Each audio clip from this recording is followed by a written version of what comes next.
En las arenas silenciosas de Afganistán, donde las montañas se alzan como guardianes, eternos y las tradiciones se entrelazan con la fe, un objeto cotidiano se transformó en instrumento de muerte. El turbante, símbolo de respeto, identidad y devoción, se convirtió en la marca de un asesino despiadado. Hoy en Xibalbá descenderemos a la historia de Abul Jabbar, el hombre que convirtió la confianza en terror y la fe en estrangulamiento. Afganistán en los años 60 y 70 era un país marcado por la religiosidad y las costumbres ancestrales. La justicia era frágil, las instituciones débiles, y la investigación criminal apenas existía. En ese escenario, donde las sombras se extendían más allá de las montañas, surgió un depredador, un hombre que caminaba entre la multitud con un turbante en la cabeza y la muerte en las manos. Abul Jabbar nació en 1921, un rostro común, un hombre que se confundía entre la multitud. Pero bajo esa apariencia escondía un ritual macabro, la caza de jóvenes y niños, a quienes atraía con promesas, con palabras suaves, con la ilusión de compañía, para luego arrebatarles la vida con un turbante. Su modus operandi era tan simple como aterrador. Elegía a hombres jóvenes y niños, los más vulnerables, aquellos que no podían defenderse. Los llevaba a lugares desolados, apartados de la mirada de los demás. Allí el turbante se transformaba en soga, lo enrollaba lentamente, como si tejiera un destino inevitable. Cada nudo era un sello, cada vuelta un conjuro de muerte. El objeto que debía ser símbolo de respeto se convertía en instrumento ritual de terror. Abul Jabbar abusaba de sus víctimas y después las estrangulaba, a veces con su propio turbante, otras con el de la víctima. El resultado era siempre el mismo: silencio, oscuridad y un cuerpo abandonado. Las calles se llenaron de miedo. Los padres temían por sus hijos. Los jóvenes caminaban con la sombra del turbante sobre sus cuellos. La justicia, desesperada y ciega, ejecutó a 2 inocentes antes de descubrir al verdadero culpable. 2 vidas truncadas por error, mientras el asesino seguía cazando. Se le atribuyen al menos 65 asesinatos confirmados, pero se sospecha que fueron más de 300 almas atrapadas en el ritual macabro de un hombre que convirtió la tradición en arma. 300 familias marcadas por el dolor y la impotencia. 300 historias que se apagaron en silencio. El terror se extendió como un manto sobre Afganistán. El turbante, que debía ser símbolo de fe, se convirtió en un espectro. Cada hombre que lo llevaba era visto con sospecha. Cada sombra parecía esconder al asesino. La sociedad se quebró, la confianza desapareció. El asesino del turbante se convirtió en leyenda oscura, en un fantasma que recorría las calles, invisible pero presente en cada mirada de miedo. Finalmente la justicia lo atrapó. Fue capturado en el acto, intentando asesinar a otra víctima. Su ritual se rompió en el instante en que la soga estaba a punto de cerrarse. El juicio fue rápido, la condena inevitable. Abul Jabbar fue sentenciado a muerte y ejecutado en Kabul en 1970. El ritual terminó. ¿Dónde comenzó? En la soga. El asesino que había estrangulado a cientos fue ahorcado, colgado como los que él había condenado. La justicia lo envolvió en el mismo destino que él había tejido con turbantes. Pero la historia no termina con su muerte. El legado de Abul Jabbar es el recordatorio de cómo un objeto cotidiano puede transformarse en símbolo de terror. El turbante, que debía ser respeto, se convirtió en miedo. Su caso refleja la fragilidad de la justicia, la oscuridad que puede habitar en lo cotidiano y la corrupción de los símbolos más sagrados. En Xibalbá, su historia permanece como un eco ritualista, un recordatorio de que la oscuridad no siempre se esconde en lo extraño. A veces habita en lo más común. El turbante, enrollado como serpiente, fue su arma. La tradición convertida en soga fue su ritual. Abul Jabbar nos muestra que el mal puede disfrazarse de costumbre, que la fe puede ser corrompida y que la oscuridad puede habitar en cualquier rostro. Su historia es un descenso a las profundidades del miedo, un viaje a la corrupción de lo simbólico, un ritual de muerte que aún resuena en las arenas de Afganistán. Así, en Xibalba, recordamos al asesino del turbante, no como un hombre, sino como un símbolo de cómo la tradición puede ser pervertida, cómo la confianza puede ser traicionada y cómo la oscuridad puede transformar lo cotidiano en ritual de terror. Que su historia permanezca como advertencia, como eco, como sombra. Porque en cada turbante, en cada símbolo, puede habitar la oscuridad, y en cada sombra puede despertar el ritual de la muerte. Pero para comprender la magnitud de su legado, debemos detenernos en el contexto social que permitió que un asesino como Jabbar prosperara. Afganistán era un país profundamente marcado por la tradición, donde la figura del turbante no era solo un accesorio, sino un símbolo de respeto, de autoridad, de fe. El turbante era un signo de identidad, un objeto que acompañaba al hombre desde la juventud hasta la vejez.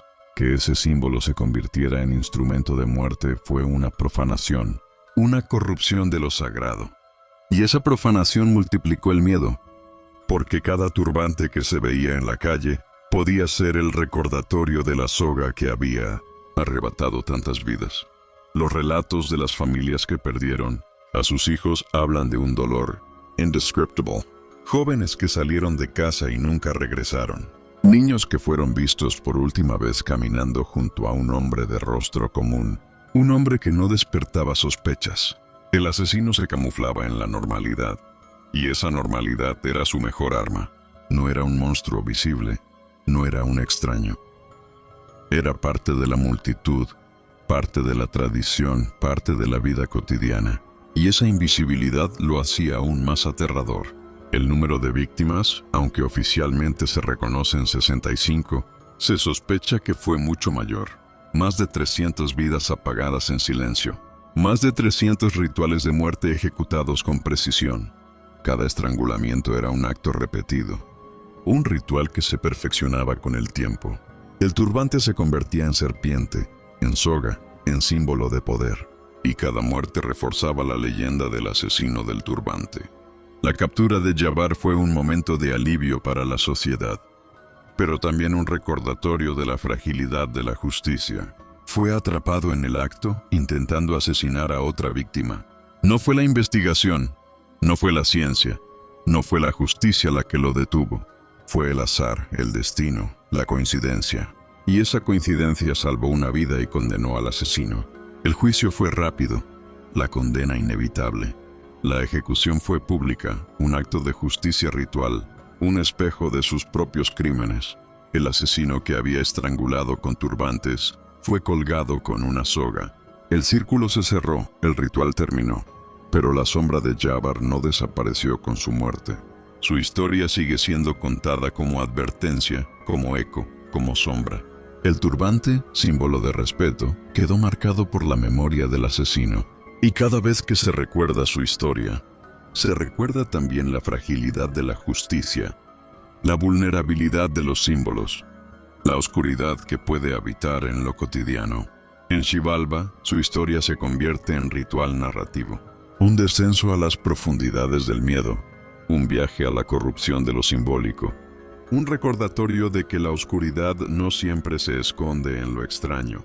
A veces, la oscuridad habita en lo más común, en lo más cotidiano, en lo más respetado. Y esa oscuridad, cuando se despierta, puede transformar la tradición en terror, la fe en muerte, el símbolo en soga. Así recordamos a Abul Jabbar, el asesino del turbante. No como un hombre, sino como un símbolo. Un símbolo de cómo la tradición puede ser corrompida, cómo la confianza puede ser traicionada, cómo la oscuridad puede transformar lo cotidiano en ritual de terror. Que su historia permanezca como advertencia, como eco, como sombra, porque en cada turbante, en cada símbolo, puede habitar la oscuridad, y en cada sombra puede despertar el ritual de la muerte. Y aún más allá de los hechos, la historia de Abul Jabbar nos obliga a reflexionar sobre la naturaleza del mal. El mal no siempre se presenta con rostro monstruoso, con señales visibles.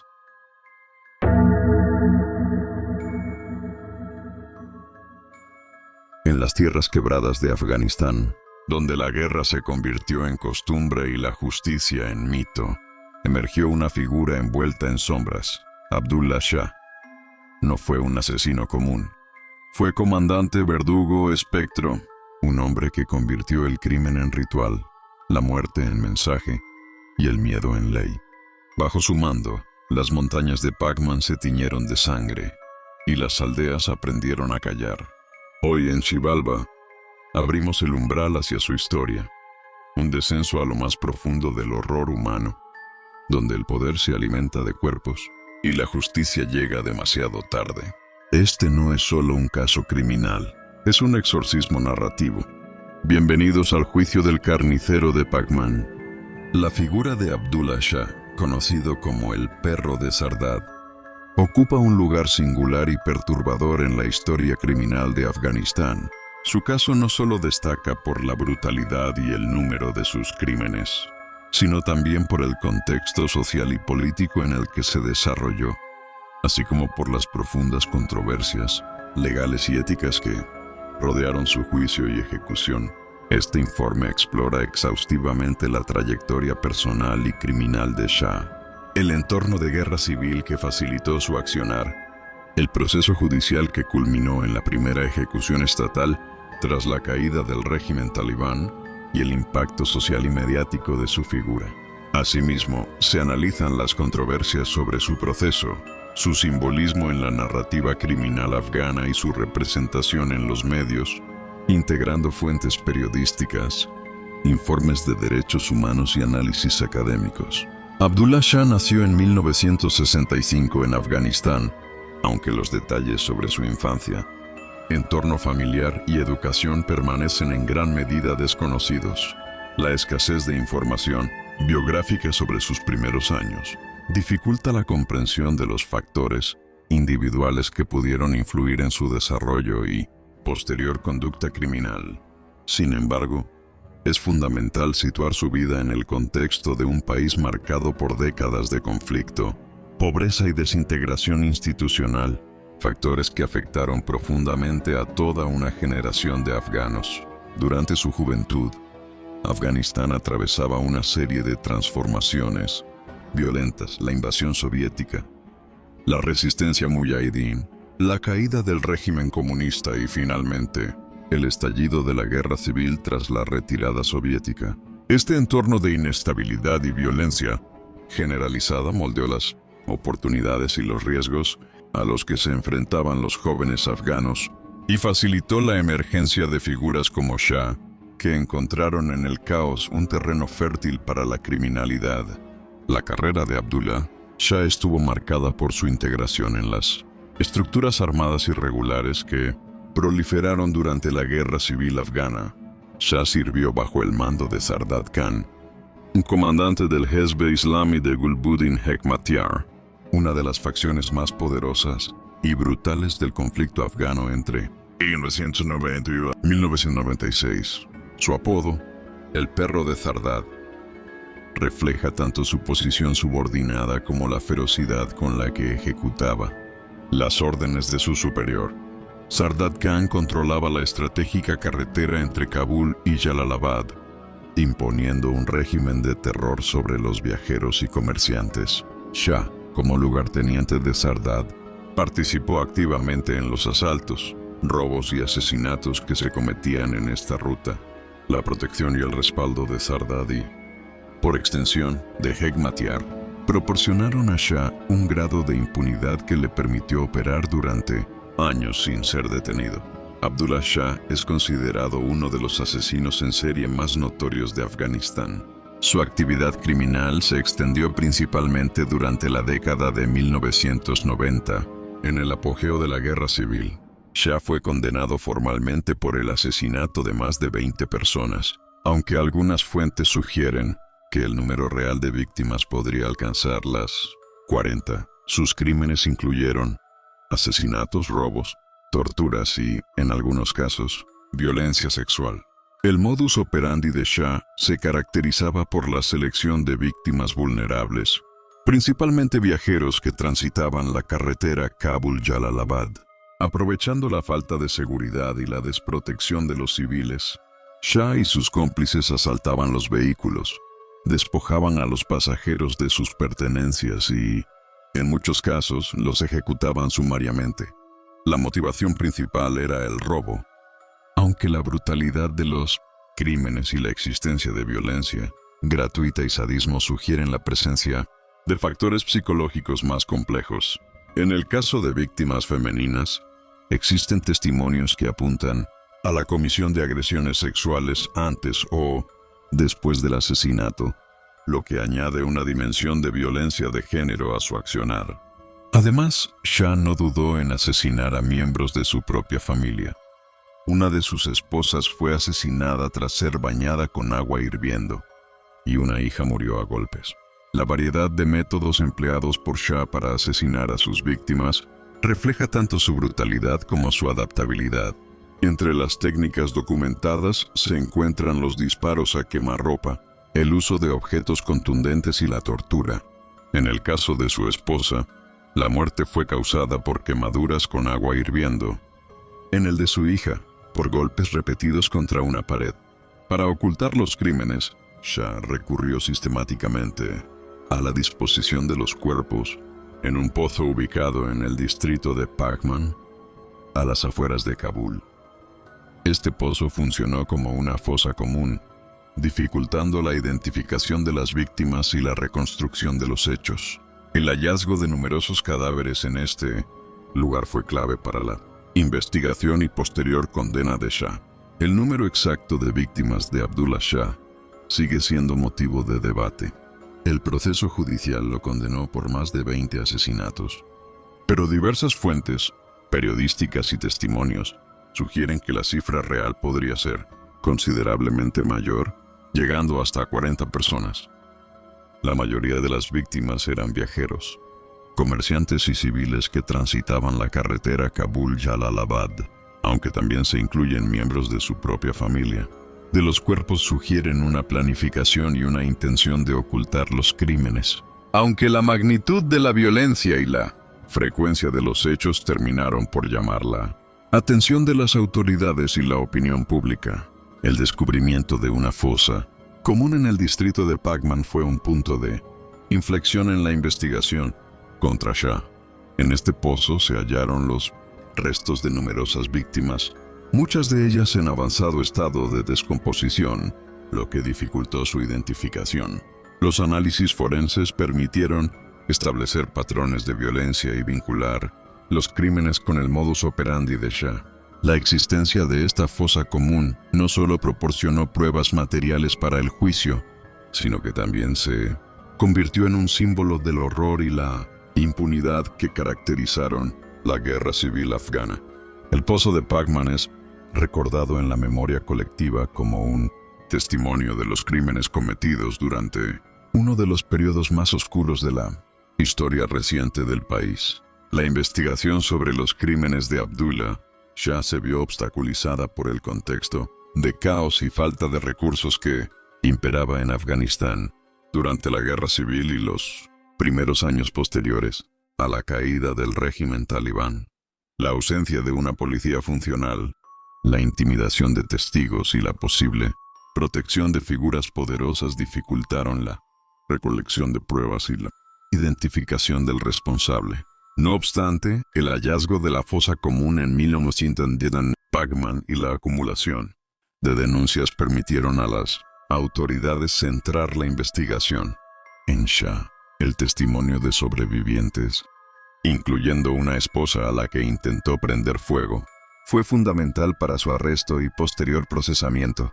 El juicio contra Abdullah Shah se celebró en octubre de 2002 en un tribunal especial de Kabul.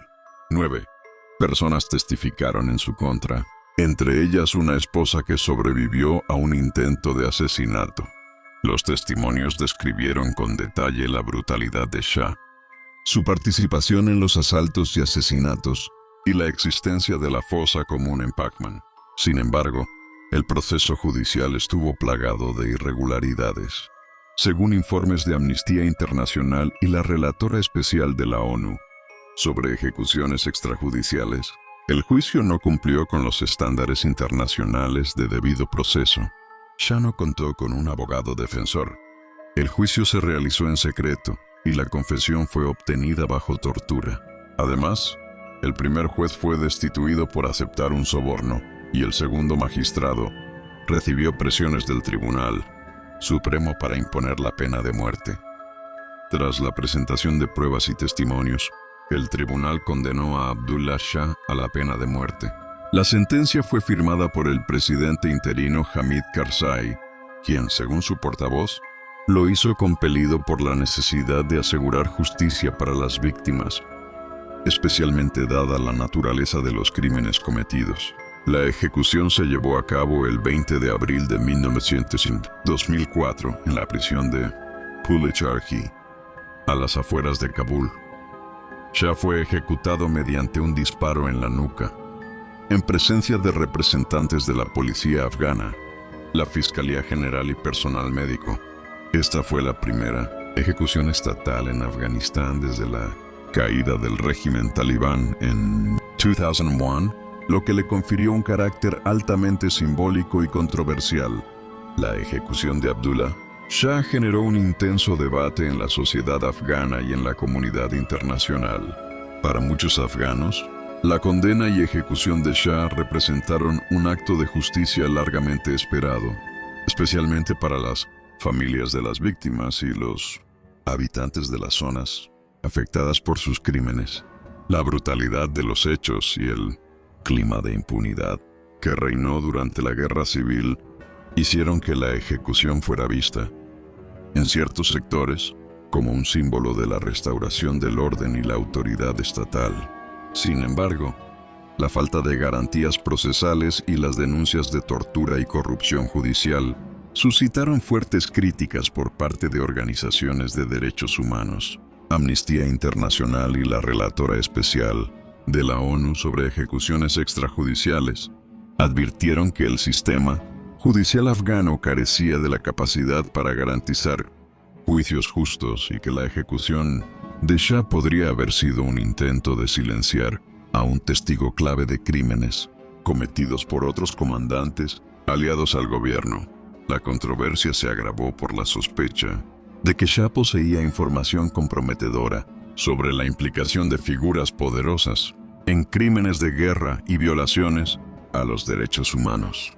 Su ejecución, en este sentido, fue interpretada por algunos como una maniobra para evitar que testificara en procesos futuros, perpetuando así la impunidad de otros actores relevantes del conflicto afgano. El carnicero de Paghman cayó, no por redención, no por justicia divina, sino por cálculo político. Su cuerpo fue enterrado, pero su sombra sigue caminando entre ruinas, entre memorias rotas, entre aldeas que aún callan. En Afganistán, la sangre no se evapora, se filtra en la tierra, se convierte en leyenda, se transforma en advertencia. Abdullah Shah fue ejecutado, pero su historia no terminó, porque cada crimen sin memoria es un ritual incompleto, y cada verdugo sin juicio es un dios menor que sigue respirando en el polvo. Aquí en Xibalba cerramos el círculo, pero no lo sellamos, porque el horror necesita ser nombrado, narrado, enfrentado, y tú, que has escuchado, ahora llevas parte de esa carga, parte de esa verdad, parte de esa oscuridad. Hasta el próximo descenso.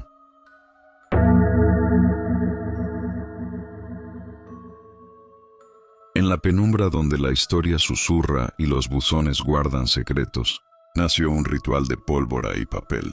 No fue un estandarte lo que lo sostuvo, sino la soledad de un hombre que convirtió la rabia en acto, cartas que estallan, nombres que desaparecen, y una firma ficticia que pretendía vestir de guerra lo que era venganza privada. Hoy descendemos a ese umbral.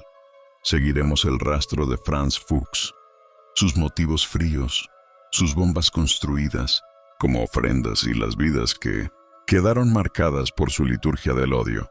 Apaga las luces, escucha el latido bajo, el ruido y prepara la mirada para ver cómo el silencio puede volverse arma. En los pliegues fríos de una Europa que carga siglos en su silencio, surgió un hombre que decidió convertir su rabia en una liturgia de daño. No buscó multitudes ni estandartes. Prefirió el sobre cerrado, la espera en un buzón, la certeza íntima de que un acto pequeño, deliberado y certero podía resonar más que un estruendo multitudinario. Su oficio fue la soledad, su religión, el odio. Su nombre, Franz Fuchs.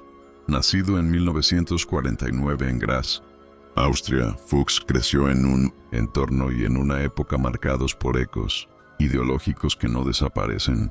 Con el paso del tiempo, fue un niño y luego un hombre con dificultad para establecer lazos, con hábitos metódicos y una inclinación por el retraimiento. En la vida adulta alternó trabajos. Vivió en una casa modesta en Graya y llenó su mundo de herramientas, papeles, lecturas que alimentaban una visión filtrada del mundo. La nación como un cuerpo a proteger y el otro como una infección a erradicar. No fue un líder carismático. No dejó seguidores que continuaran su obra. Fue, antes que nada, un acumulador de agravios que terminó transformando su resentimiento en una campaña sostenida de terror. Para comprender su violencia hay que situarla en el contexto. Los años 90 reordenaron Europa. La posguerra fría trajo consigo guerras en los Balcanes, flujos migratorios y una política que se polarizó en muchos rincones del continente. En Austria, los discursos nacionalistas hallaron más eco, el debate público se enracó y la idea de la identidad nacional cobró una nueva faz de sospecha.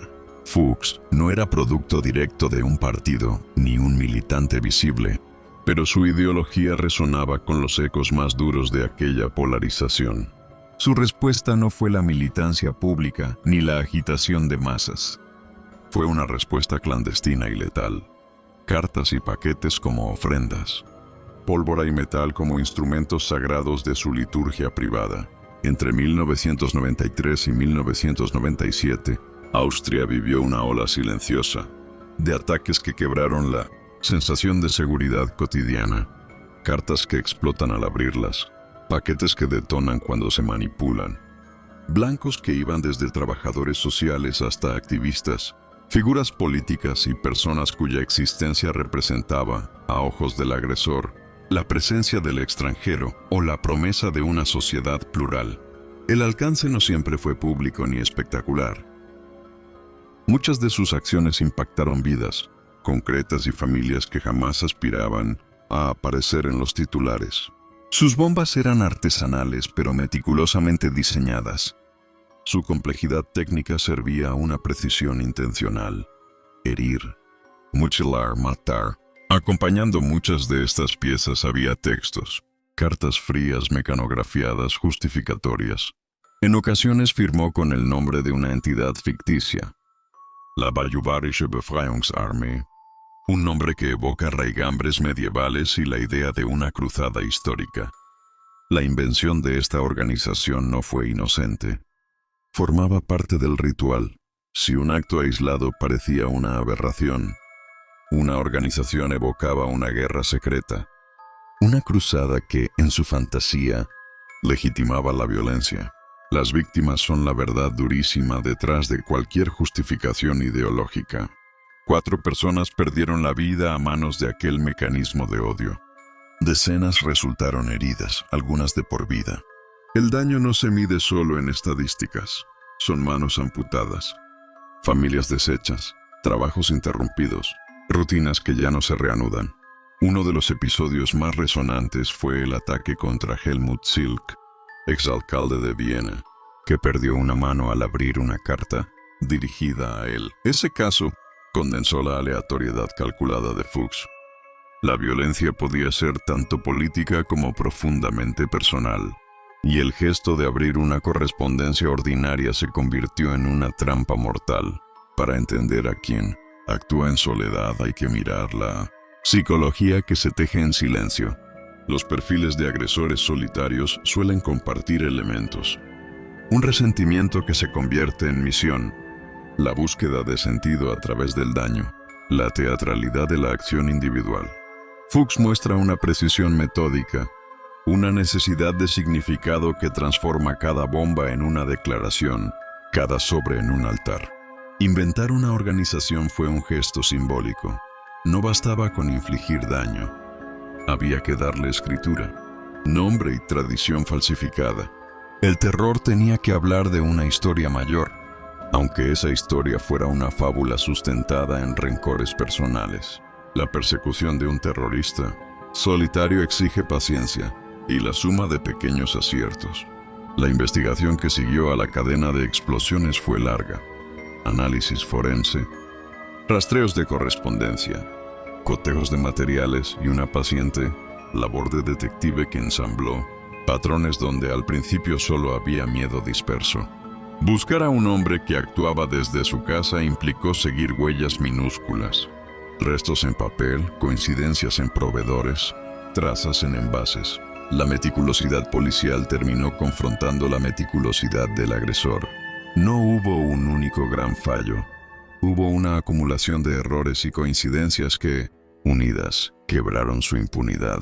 El quiebre decisivo llegó el 1 de octubre de 1997. Detectives lo encontraron manipulando un artefacto en su coche. En el momento de su detención, una detonación accidental le arrancó ambas manos. Herido y en estado crítico, quedó a merced de la justicia. En su domicilio, la policía halló materiales, correspondencia y elementos que vinculaban de manera concluyente a Fuchs con una campaña sostenida. La escena fue terrible en su ironía. El hombre que había causado mutilaciones y muertes quedó él mismo mutilado ante la ley. En el juicio de 1999, Fuchs fue el centro de una atención pública que buscaba explicaciones. Fue condenado a cadena perpetua por múltiples cargos que incluían homicidio y lesiones. Su conducta en el proceso fue desafiante.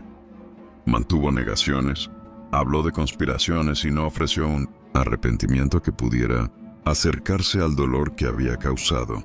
La condena judicial no reparó a las víctimas, pero sí ofreció una respuesta institucional. La sociedad pronunció su veredicto y la maquinaria legal cumplió su función de aislar la amenaza.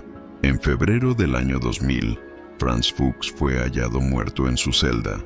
La versión oficial habla de suicidio. Alrededor surgieron especulaciones, preguntas que la ausencia de certezas alimentó. Su muerte cerró un capítulo formal, pero no borró las consecuencias. Las marcas en las vidas de quienes sufrieron permanecieron, y la memoria colectiva tuvo que hacerse cargo del daño. Más allá de la cronología, el caso de Fuchs deja lecciones inquietantes. Primero, la violencia puede ritualizarse en la soledad. No necesita masa ni organización real para adquirir la gravedad simbólica de la guerra. Un individuo aislado, con una narrativa y la precisión técnica suficiente, puede generar miedo extendido. Segundo, la teatralidad importa. Inventar una organización, mecanografiar cartas, firmar con nombres grandilocuentes, todo eso es parte de una puesta en escena que busca no solo herir cuerpos, sino producir una percepción de amenaza mayor. Tercero, la prevención exige otra mirada sobre la soledad. Aislar, estigmatizar o banalizar los signos de aislamiento y odio permite que se incuben planes destructivos lejos de la vista pública. La detección temprana requiere una combinación de vigilancia institucional, redes sociales de contención y una capacidad de la comunidad para no naturalizar discursos deshumanizantes. Al relatar estos hechos es imprescindible no ofrecer manuales ni detalles técnicos que puedan servir de guía para imitadores. El foco debe estar en las vidas dañadas, en las responsabilidades sociales y en el aprendizaje que deja la experiencia. Narrar con precisión histórica no equivale a describir procedimientos. Equivale a reconstruir el sentido, el entorno y las consecuencias. En la memoria del país y en la historia reciente del terrorismo doméstico europeo, Fuchs es una advertencia. El extremismo puede nacer en la soledad, crecer en el silencio y explotar en cualquier buzón. Su figura no es la de un héroe ni la de un genio del mal. Es la de un hombre consumido por su propio resentimiento que utilizó la técnica y la teatralidad para hacer daño. Recordarlo no es glorificarlo. Es ubicarnos frente a la pregunta incómoda que su caso plantea. ¿Cómo prevenir que la rabia individual se convierta en rito de destrucción? Para quienes perdieron a seres queridos, la historia de Fuchs es una herida abierta. Para la sociedad, es una llamada a construir tejidos que detecten y acompañen a quienes se están perdiendo en la radicalización. Para la justicia y la policía, es una lección sobre la complejidad de investigar a un actor que se oculta en la cotidianeidad. Y para la memoria colectiva, es la obligación de mantener viva la dignidad de las víctimas, de hablar de sus nombres y de no permitir que el relato del agresor se convierta en centro. Cuando el ruido cesa, queda el eco, buzones vacíos, manos que temblaron al abrir un sobre, vidas que se reconfiguraron en el trauma. Ese eco nos recuerda que el ritual del odio tiene pasos simples. Una idea que se encona, una narrativa que deshumaniza, un acto que transfiere el daño a otros. Combatirlo implica desandar esos pasos, humanizar, integrar y construir canales de salida para la frustración que no pasen por la violencia. Al final, la historia de Franz Fuchs es también una historia sobre la fragilidad de la convivencia y la fuerza de la memoria. Contarla con solemnidad y rigor es una manera de honrar a quienes sufrieron, de aprender sin sensacionalismos y de afirmar que, aunque la soledad pueda incubar el daño, la sociedad puede responder con mecanismos de protección, memoria y reparación. Recordamos a las víctimas no para que sus nombres se pierdan en estadísticas, sino para que su dignidad nos oriente. Recordamos el caso para no repetirlo. Y mientras la luz se apaga sobre la última escena de este relato, queda un mandato sencillo y urgente: mantener la vigilancia colectiva, construir puentes donde brota la exclusión, y no permitir que la narrativa del odio encuentre silencios donde arraigar. En el eco frío que dejan las heridas abiertas por el odio, permanecen los nombres que no deben ser olvidados. Aquí no venimos a glorificar la violencia. Venimos a mirarla de frente, a nombrar a las víctimas y a aprender de la sombra que dejan quienes convierten el resentimiento en ritual. Que su memoria nos obligue a vigilar, a construir redes y a no permitir que el silencio alimente nuevos estallidos. Si esta inmersión te movió, suscríbete a Xibalba para seguir descendiendo juntos en relatos que exponen la oscuridad y alumbran la memoria. Activa la campana para no perder los próximos episodios donde desentrañamos historias, simbologías y rituales que habitan en los pliegues de la historia. Gracias por acompañar la escucha. Mantén la atención. Respeta a las víctimas y vuelve cuando quieras bajar otra vez a Xibalba.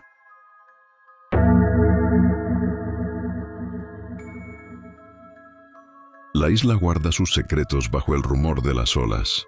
En la noche de Gran Bahama, una sombra se movió entre almacenes y barrios tranquilos, dejando detrás cuerpos, preguntas y un nombre que heló a toda una comunidad: Cordell Farrington. Hoy desentrañaremos cómo la rutina se convirtió en horror, qué pistas dejó el asesino y por qué este caso sacudió a unas islas que hasta entonces creían conocer sus propias calles.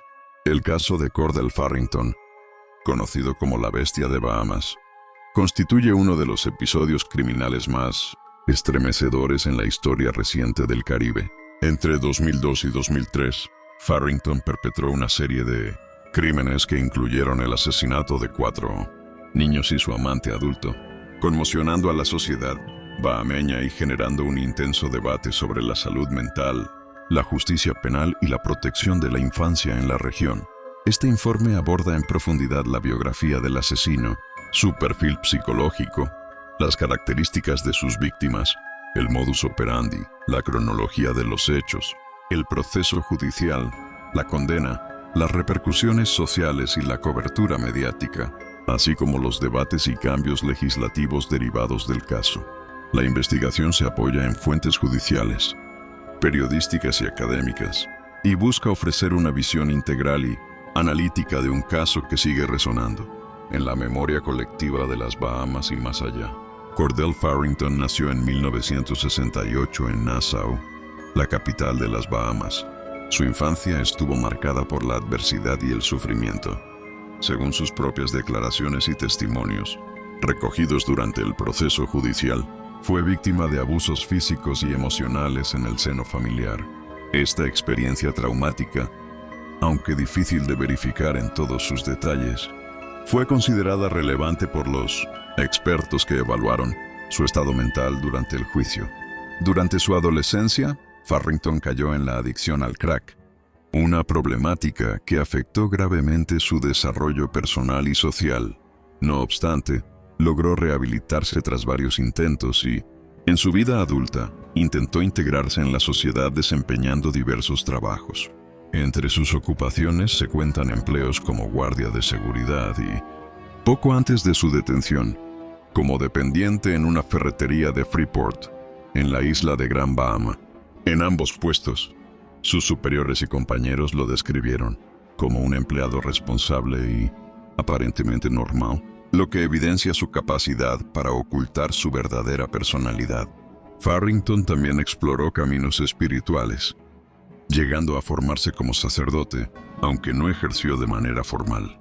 En su tiempo libre desarrolló una afición por el dibujo, especialmente de imágenes de niños llorando, algunas de las cuales fueron exhibidas en exposiciones de la Asociación de Artistas de Gran Bahama. Este detalle, retrospectivamente inquietante, fue interpretado por algunos expertos como una manifestación de su mundo interior perturbado. La psiquiatría forense moderna, apoyada en evaluaciones clínicas, entrevistas estructuradas y análisis de antecedentes, desempeñó un papel central en la resolución judicial del caso. Mackinson Colas, de 11 años, fue el primero de los niños asesinados por Farrington. Desapareció el 16 de mayo de 2003, tras ser visto por última vez por su madre en Freeport. Según la confesión de Farrington, recogió al niño en Pioneers Way, lo llevó a su casa, le ordenó ducharse y le anunció que iba a matarlo. Cuando el niño preguntó por qué, Farrington respondió simplemente que tenía que hacerlo. Lo ató de manos y pies con cinta adhesiva y lo golpeó en la cabeza varias veces con una tabla de madera, antes de colocar el cuerpo en el maletero de su coche y enterrarlo en Barbary Beach. 2 semanas después, regresó para recoger los restos. D'Angelo Mackenzie, de 13 años, desapareció el 27 de mayo de 2003. Farrington lo recogió en el estacionamiento de la Iglesia de Dios. Mientras el niño regresaba de la escuela, le pidió que lo acompañara a su casa para recoger unos equipos para la iglesia. Una vez allí, abusó sexualmente de él en 2 ocasiones. Conversó sobre su familia y le anunció que debía matarlo. D'Angelo suplicó por su vida, diciendo que solo quería ir a la escuela y tener una buena educación. Farrington lo ató con cinta adhesiva y lo golpeó en la cabeza con una tabla de madera. Luego ocultó el cuerpo en Barbary Beach. 2 Sexual postmortem. Finalmente llevó el cuerpo a Barbary Beach. Le abrió la cavidad torácica. Le extrajo el corazón y le seccionó las extremidades, experimentando con un nuevo método de asesinato, según su confesión.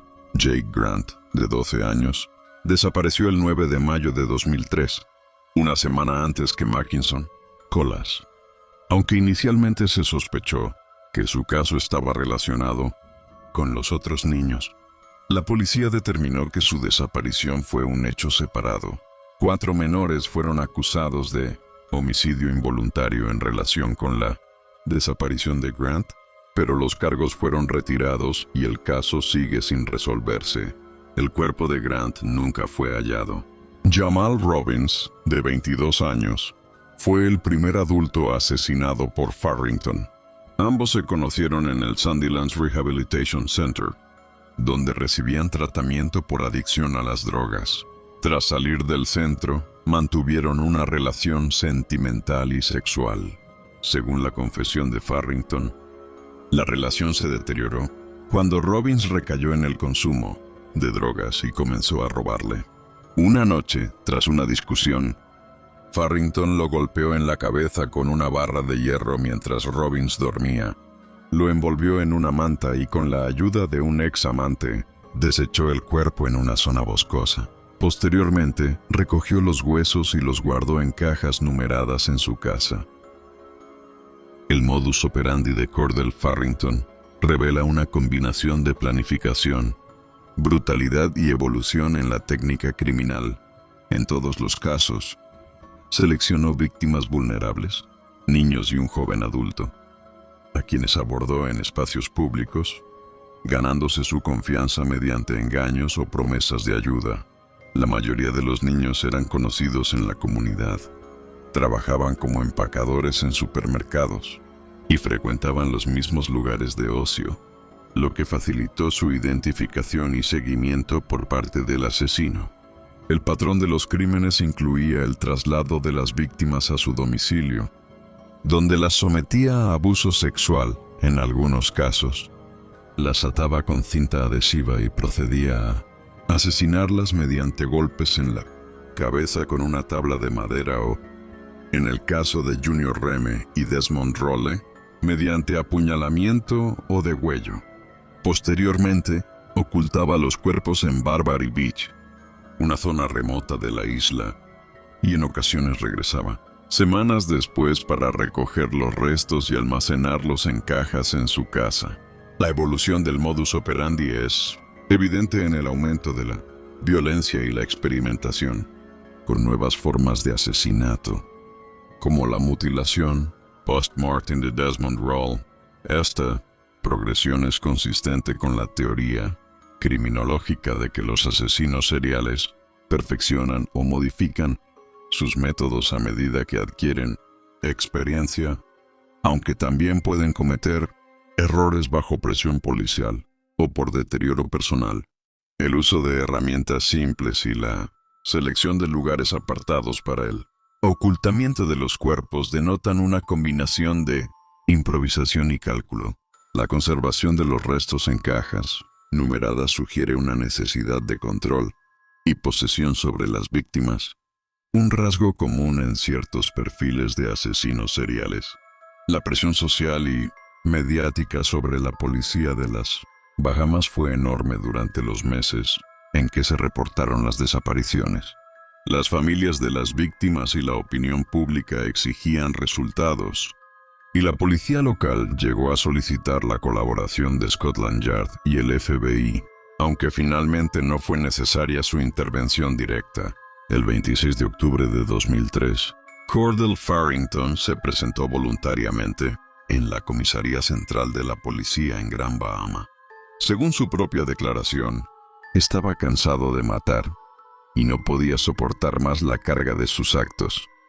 Confesó los asesinatos de los 4 niños y de Jamal Robbins, y condujo a los agentes a Barbary Beach y a su domicilio, donde se hallaron los restos de las víctimas en cajas numeradas. La confesión fue detallada y permitió a la policía reconstruir la secuencia de los crímenes, así como descartar la implicación de Farrington en el caso de Jake Grant.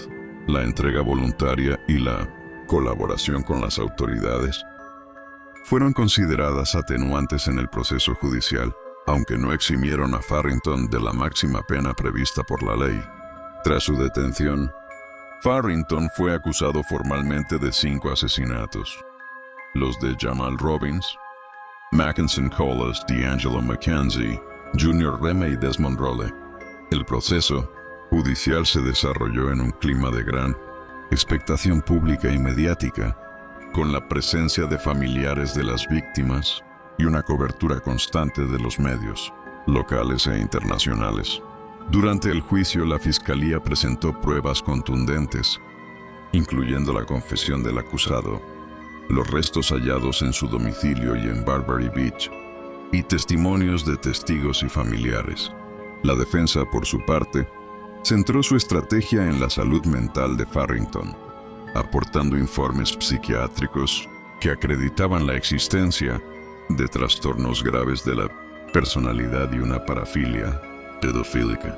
El tribunal escuchó los testimonios de los psiquiatras forenses, quienes coincidieron en que Farrington sufría de trastorno antisocial y límite de la personalidad, así como de una parafilia sexual, lo que afectaba su capacidad de control y juicio.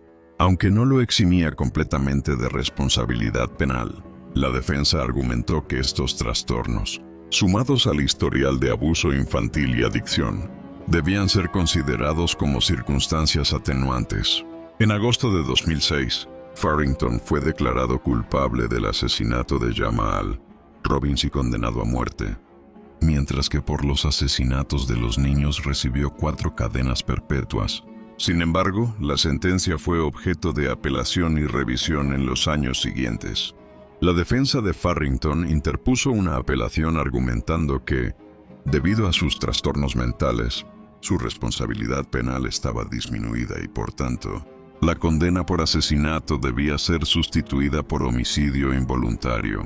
El Tribunal de Apelaciones aceptó parcialmente este argumento, basándose en los informes psiquiátricos y en la jurisprudencia previa sobre la aplicación de la pena de muerte en casos de responsabilidad mental disminuida. El 15 de octubre de 2008, la Corte de Apelaciones de las Bahamas anuló la condena a muerte y la reemplazó por cadena perpetua. Posteriormente, el 30 de septiembre de 2010, Farrington recibió una sentencia adicional de cadena perpetua por los otros crímenes. En 2014, una moción constitucional presentada por su defensa fue rechazada, consolidando así la condena definitiva. La reducción de los cargos de asesinato a homicidio involuntario generó controversia y malestar entre las familias de las víctimas y la opinión pública, que consideraron la decisión como una afrenta a la memoria de los niños asesinados. Sin embargo, el tribunal argumentó que la justicia debía considerar tanto la gravedad de los hechos como las circunstancias personales y mentales del acusado, en línea con los principios de la jurisprudencia internacional sobre la pena de muerte y la salud mental. En el ámbito personal, Farrington se casó con una mujer identificada como Dean, con quien tuvo una hija. Según el testimonio de su esposa, fue un buen padre durante un tiempo, pero la relación se deterioró cuando ella sospechó que había recaído en el consumo de crack, tras notar una rápida pérdida de peso. Finalmente, la pareja se separó poco antes de la detención de Farrington. Al momento de su arresto, tenía 3 hijos, el menor de apenas 3 meses de edad. La vida de Farrington, marcada por la inestabilidad laboral, las adicciones, el aislamiento social y los traumas infantiles, constituye un caldo de cultivo para la aparición de trastornos graves de la personalidad. El perfil psicológico de Cordell Farrington fue objeto de exhaustivo análisis durante el proceso judicial, ya que resultó determinante para la calificación de los delitos y la imposición de la pena. 2 psiquiatras forenses, el Dr. Michael Neville y el Dr. Timothy Barrett, evaluaron a Farrington y coincidieron en que presentaba un cuadro complejo de trastornos de la personalidad, específicamente trastorno antisocial y trastorno límite, así como una parafilia de tipo pedofílico no exclusiva, atribuida a un desarrollo emocional detenido. El trastorno antisocial de la personalidad se caracteriza por un patrón persistente de desprecio y violación de los derechos de los demás, impulsividad, falta de remordimiento y tendencia a la manipulación y el engaño. En el caso de Farrington, estos rasgos se manifestaron en la planificación meticulosa de los crímenes, la selección de víctimas vulnerables y la ausencia de empatía hacia el sufrimiento ajeno. El trastorno límite, por su parte, implica inestabilidad emocional, impulsividad y dificultades graves en las relaciones interpersonales, lo que podría explicar la alternancia entre periodos de aparente normalidad y episodios de extrema violencia. La presencia de una parafilia pedofílica, diagnosticada como una respuesta sexual fijada en menores, añade un componente sexual a la motivación de los crímenes, aunque no todos los asesinatos incluyeron agresión sexual. Los expertos señalaron que la combinación de estos trastornos, junto con el historial de abuso infantil y adicción a sustancias, generó una personalidad profundamente desadaptada y peligrosa. Durante el juicio, Los psiquiatras concluyeron que Farrington no era completamente incapaz de distinguir el bien del mal, pero que su responsabilidad mental estaba más que mínimamente, aunque no totalmente, disminuida. Esta apreciación fue clave para la reducción de los cargos de asesinato a homicidio involuntario, al considerar que actuó bajo una responsabilidad mental disminuida, aunque no exenta de culpabilidad penal. El caso de Farrington ilustra la complejidad de los trastornos de la personalidad en el ámbito forense y la dificultad de establecer una frontera clara entre la enfermedad mental y la responsabilidad penal. Cordell Farrington cumple actualmente varias cadenas perpetuas en una prisión de máxima seguridad en las Bahamas. La sentencia establece que debe pasar el resto de su vida en prisión, sin posibilidad de libertad condicional. El tribunal ordenó que recibiera tratamiento psiquiátrico y psicológico durante su reclusión, aunque las condiciones del sistema penitenciario bahameño han sido objeto de críticas por parte de organizaciones de derechos humanos, como Amnistía Internacional, que denuncian el hacinamiento y la falta de recursos para la atención de la salud mental en las cárceles del país. La condena de Farrington representa uno de los casos más emblemáticos de la aplicación de la psiquiatría forense en el Caribe y ha servido como referencia para otros procesos judiciales en los que la salud mental del acusado es un factor determinante en la calificación del delito y la imposición de la pena. La memoria de las víctimas no se borra porque cambiemos de canal. Permanece en las voces que cuentan, en las calles que recuerdan y en las preguntas que exigimos que no queden sin respuesta. Cordell Farrington fue detenido y juzgado, pero el daño que dejó sigue siendo una grieta en la comunidad de Gran Bahama y en nuestra manera de mirar la violencia. Que este relato sirva para recordar a quienes ya no están, para exigir mejores protecciones para los más vulnerables y para no normalizar el silencio. Si te interesan las historias que exploran las sombras detrás de los casos reales y la simbología que los conecta con nuestras sociedades, suscríbete al canal. Activa la campana para no perderte los próximos episodios donde reconstruimos hechos, damos voz a las víctimas y buscamos entender cómo y por qué ocurren estas tragedias. Tu suscripción ayuda a que estos relatos sigan saliendo a la luz.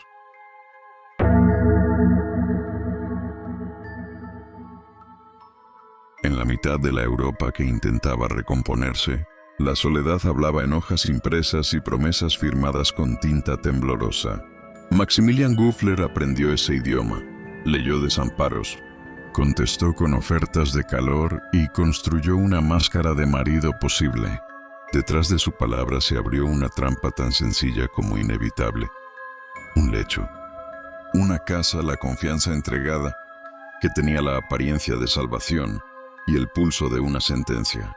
La cámara desliza su mirada por cartas dobladas, por anuncios recortados, por manos que buscan un nombre que devuelva la calma. La voz baja, medida, hace un gesto con el silencio. Aquí confluyen promesa y peligro. No hay estridencias. La violencia de Gufler no buscó espectáculo, sino desaparición. Una disolución metódica de rostros y testimonios que dejó a la historia con preguntas abiertas y lágrimas sin nombre. En Xibalba abrimos ahora esa puerta, no para celebrar la astucia criminal, sino para nombrar a las que callaron y a quienes les quitaron la palabra. Seguiremos el hilo, las citas, los alojamientos, las noches a donde nunca regresaron, para deshacer la apariencia y enfrentar la verdad. Que la oscuridad sirva de mapa y la voz de guía, que lo que fue silencio, ahora sea relato. Que lo que fue promesa, ahora sea advertencia. Maximilian Gufler nació el 1 de mayo de 1918 en Austria, en un periodo marcado por la posguerra y las convulsiones sociales que siguieron al colapso del Imperio Austrohúngaro. Su vida transcurrió en un contexto europeo profundamente transformado por la Segunda Guerra Mundial y la posguerra inmediata, escenario que condicionó la movilidad las redes sociales y la precariedad económica de muchas personas. Las trayectorias vitales de hombres como Gufler se vieron influidas por el desempleo, el trauma bélico y la desarticulación de los tradicionales soportes comunitarios, factores que en algunos casos favorecieron conductas antisociales y la ocultación de delitos. Sobre su infancia y primeros años de vida hay escasas publicaciones detalladas. Sin embargo, los informes judiciales y psiquiátricos que afloraron durante el proceso mencionaron antecedentes de problemas conductuales y episodios de violencia. También se señaló la presencia de eventuales traumatismos craneales y alteraciones del comportamiento, que algunos peritos consideraron relevantes para explicar su propensión al abuso y la agresión. Es importante subrayar que explicar no equivale a justificar. Los factores personales y sociales pueden contribuir a la comprensión de un perfil, pero la responsabilidad penal recae en las decisiones del individuo. Gufler ha sido descrito por la prensa y por varias reconstrucciones como un depredador que explotaba el deseo de compañía y la confianza emocional de mujeres solas o vulnerables. Su estrategia, lo que llevó a las comparaciones con la figura arquetípica de Barba Azul, consistía en presentarse como pretendiente serio, captar a sus víctimas mediante anuncios matrimoniales o promesas de relación y, una vez ganada la intimidad, someterlas a drogas o somníferos para anular su resistencia y proceder al asesinato. Los elementos clave del modus operandi atribuido a Gufler incluyen contacto formal y mediatizado, uso de anuncios y promesas matrimoniales, aprovechando que muchas mujeres buscaban pareja por medios escritos en un momento en que las redes sociales no existían y la movilidad social era limitada.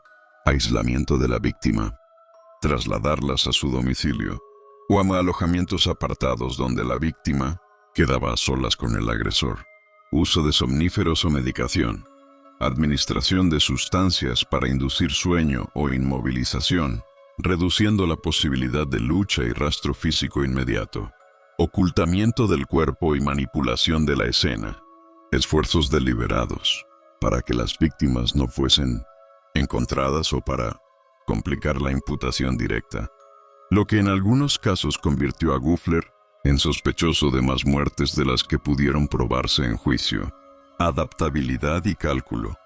Capacidad para modificar tácticas según el entorno, utilizando la posición de confianza afectiva para anular sospechas y mantener una apariencia social respetable. Este patrón en conjunto reveló a un delincuente que comprendía la ventaja estratégica de la intimidad afectiva y la vulnerabilidad social femenina en el período de posguerra. Gufler fue condenado por 4 asesinatos confirmados, aunque las autoridades y la prensa atribuyeron hasta 18 víctimas potenciales en investigaciones posteriores. Las diferencias entre el número de muertes confirmadas y el número supuesto responden a la dificultad de reconstruir hechos ocurridos en décadas anteriores, el posible encubrimiento de pruebas y la movilidad geográfica tanto del agresor como de sus víctimas. Las víctimas identificadas compartían rasgos que facilitaron el accionar del agresor.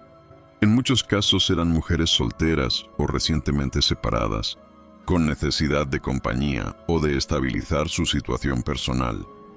Otras buscaban una pareja mediante anuncios o encuentros gestionados socialmente. Esa vulnerabilidad emocional y social las hizo más accesibles para un sujeto que ofrecía seguridad y futuro, reforzando la metáfora de Barba Azul, un hombre que, tras ofrecer amor o matrimonio, transformaba la promesa en amenaza letal. La investigación no solo se centró en los homicidios, sino también en la posibilidad de abusos previos, robos y manipulación financiera de las víctimas. En contextos de posguerra, donde la documentación era a veces precaria, la identificación y el seguimiento de desaparecidas era complejo, lo que permitió que un perfil criminal así pudiera actuar con cierto margen temporal antes de ser detectado y detenido. La detención de Gufler ocurrió el 1 de noviembre de 1958, tras un proceso de investigación que acumuló indicios suficientes para detenerlo y presentar cargos.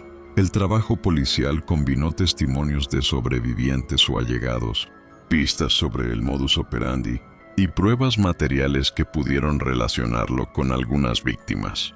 La labor forense de la época, limitada en comparación con las técnicas modernas, ADN, bases de datos centralizadas, vigilancia electrónica, apoyó la imputación en la medida en que existían indicios de droga, patrones coincidentes y confesiones parciales o indirectas. Los investigadores se enfrentaron a varios desafíos: falta de registros integrados entre regiones, posibles fallos de cadena de custodia, y el hecho de que Gufler buscaba relacionarse con mujeres nuevas con relativa frecuencia, borrando así la continuidad temporal y geográfica entre los episodios. Pese a todo, la suma de pruebas condujo a su arresto y posterior enjuiciamiento. El proceso judicial que siguió a la detención culminó en la condena por varios homicidios. Los tribunales impusieron cadena perpetua tras encontrarlo culpable en base a las pruebas presentadas. Durante el juicio, peritos psiquiátricos y psicológicos se refirieron a sus antecedentes conductuales y a la posible presencia de trastornos de personalidad o daño cerebral, elementos que los defensores a menudo presentaron como mitigantes o explicativos, mientras que la acusación subrayó la planificación y la continuidad del patrón criminal. Gufler falleció en prisión en 1966, lo que cerró su historia penal antes de que pudiera ofrecer más detalles sobre posibles víctimas adicionales o colaborar sistemáticamente con las autoridades para esclarecer la totalidad de sus crímenes. Su muerte en custodia impidió que el proceso judicial se extendiera hacia otras posibles imputaciones en vida.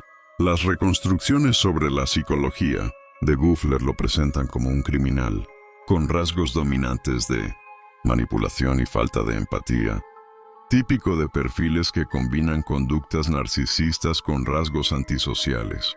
El uso instrumental de la seducción y la promesa de matrimonio sugiere la presencia de motivaciones utilitarias, control, obtención de bienes o acceso ante todo a una víctima vulnerable.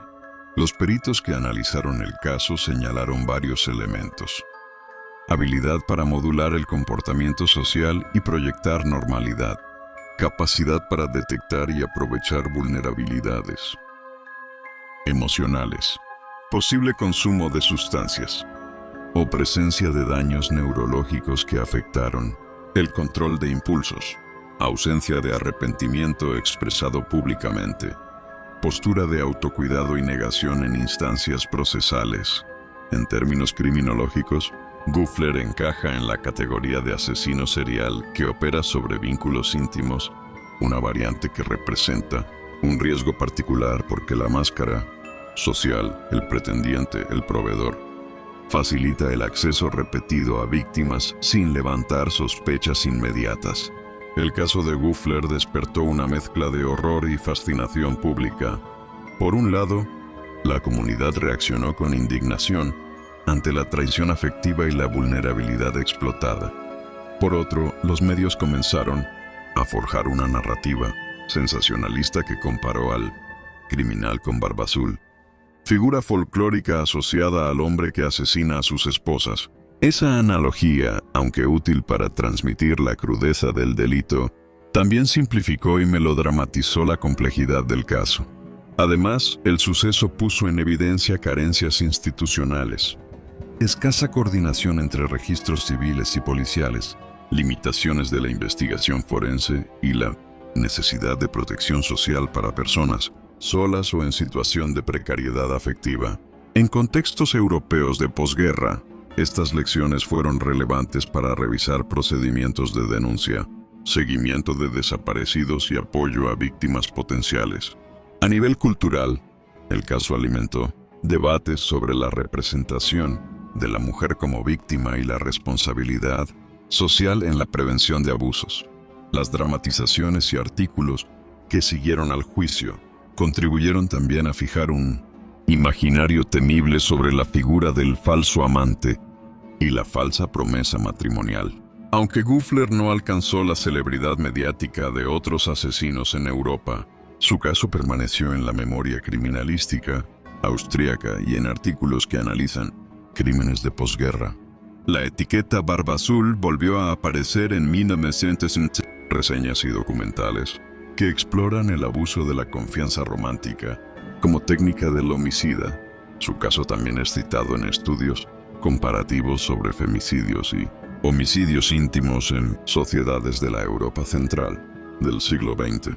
A día de hoy, el nombre de Gufler se conserva en archivos judiciales y recuentos periodísticos y sigue siendo objeto de interés para historiadores del crimen que buscan entender cómo operaron depredadores en contextos de debilidad institucional y cambio social. El caso de Max Gufler combina la frialdad del cálculo criminal con la fragilidad humana, el uso de la promesa afectiva como cobertura, la aparición de víctimas socialmente vulnerables y la dificultad para reconstruir la verdad en un periodo histórico tumultuoso. Más allá de la mitología de Barba Azul, su historia ofrece una lección práctica.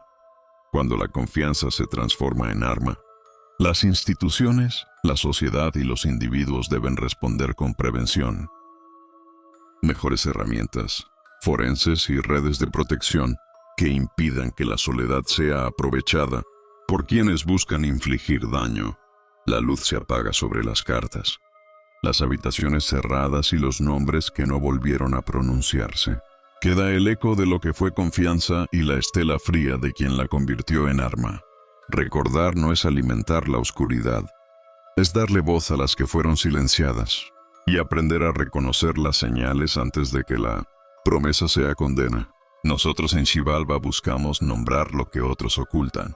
Si este relato te movió, te inquietó o te hizo mirar de nuevo, quédate con nosotros. Suscríbete al canal para no perder las próximas narraciones rituales, donde desenterramos casos y devolvemos palabra a las sombras. Si quieres apoyar el proyecto, comparte este episodio con alguien que valore la historia, contada con rigor y atmósfera. Eso ayuda más que cualquier aplauso. Activa las notificaciones para llegar a cada nuevo episodio y ser parte de la comunidad que mira hacia lo profundo con respeto y curiosidad. Gracias por abrir la puerta con nosotros. Hasta la próxima entrega en Xibalba, donde la historia vuelve a andar y la verdad encuentra su rito final.